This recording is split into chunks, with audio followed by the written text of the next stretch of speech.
Hello everyone, welcome to NSC classes. तो आज हम डिस्कस करने वाले हैं यूजीसी नेट ने एक जो नोटिस जारी किया है आज। ये बहुत ही इंपॉर्टेंट नोटिस है। तो national eligibility test as an entrance test for admission to PhD. तो ये जो नोटिस है इसके बारे में हम डिटेल में इस वीडियो में डिस्कस करेंगे। तो the university grant commission conduct the national eligibility test through national testing agency. तो ये चीज सबको पता है कि नेट का जो टेस्ट होता है वो एनटीए के द्वारा 2 बार साल में कंडक्ट किया जाता है, जून और दिसंबर में। जो लोग इसमें पास करते हैं उनको नेट यानी कि असिस्टेंट प्रोफेसर, और जो लोग इसमें फेलोशिप के लिए जाते हैं उनको हम जूनियर रिसर्च फेलोशिप के लिए जेआरएफ बोलते हैं। तो इस तरीके से यहाँ पर मास्टर डिग्री जो लोगों के पास है या जो यहाँ पे अपेयरिंग होते हैं वो लोग यहाँ पर इन एग्जाम को देते हैं, जिससे आपका नेट और जेआरएफ अभी तक हुआ करता था।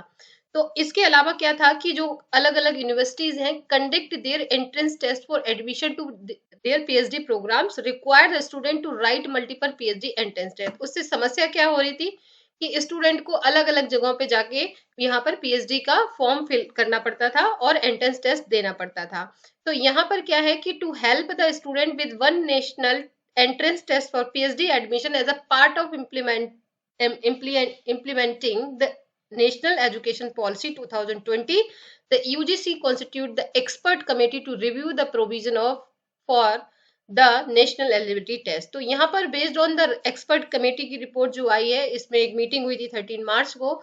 उसके अकॉर्डिंग जो एकेडमिक सेशन होगा 2024 एंड 25, नेट का जो स्कोर होगा वो पीएचडी प्रोग्राम के लिए यहाँ पर यूज हो जाएगा। तो अब जो एग्जाम होगा जून वाला, उसमें कितनी कैटेगरी, 3 कैटेगरी बनेंगी। पहली कैटेगरी है कि admission to PhD with JRF and appointment as assistant professor. दूसरी कैटेगरी होगी admission to PhD without JRF and appointment as assistant professor. और तीसरी यहाँ पे कैटेगरी हो गई eligible for admission to PhD program only and not for the award for JRF or appointment as assistant professor।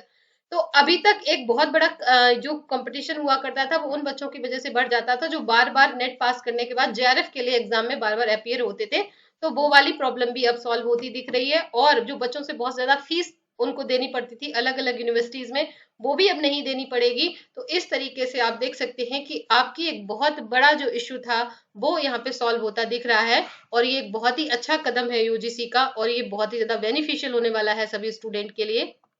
तो अब यहाँ पे जब आप फॉर्म भरेंगे तो ये अलग अलग कैटेगरीज में फॉर्म होगा। तो आप मान लीजिए आपकी एज जो है आप 30 से नीचे है और आप जेआरएफ के लिए भी ट्राई करना चाहते हैं, आप नेट भी देना चाहते हैं और आप पीएचडी में एडमिशन भी देना चाहते हैं, तो आप कैटेगरी 1 में आते हैं।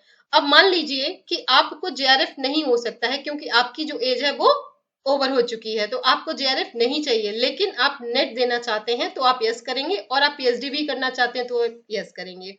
अब कुछ कैंडिडेट यहाँ पे ऐसे होंगे जिनका पहले से नेट जीआरएफ है, अब उनको नेट जीआरएफ की जरूरत नहीं है।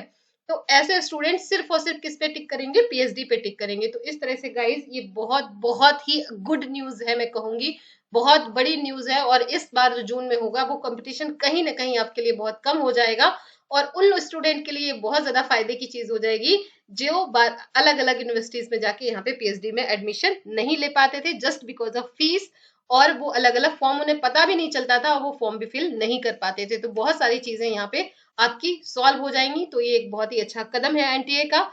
नोटिफिकेशन का जो आएगा अब जून में, उसमें ये सारी चीजें बहुत ही डिटेल में होंगी, और इस नोटिफिकेशन को भी आप यहाँ पे एनटीए की वेबसाइट से डाउनलोड कर सकते हैं। So thank you so much. अगर ये वीडियो अच्छा लगा है तो प्लीज जरूर लाइक करें, शेयर करें, कमेंट करें। कोई भी आपको इससे रिलेटेड अगर इन्फॉर्मेशन चाहिए है तो आप मुझे जरूर पूछिएगा, मैं कमेंट में इसके आंसर को डेफिनेटली करूंगी। So thank you so much and all the best.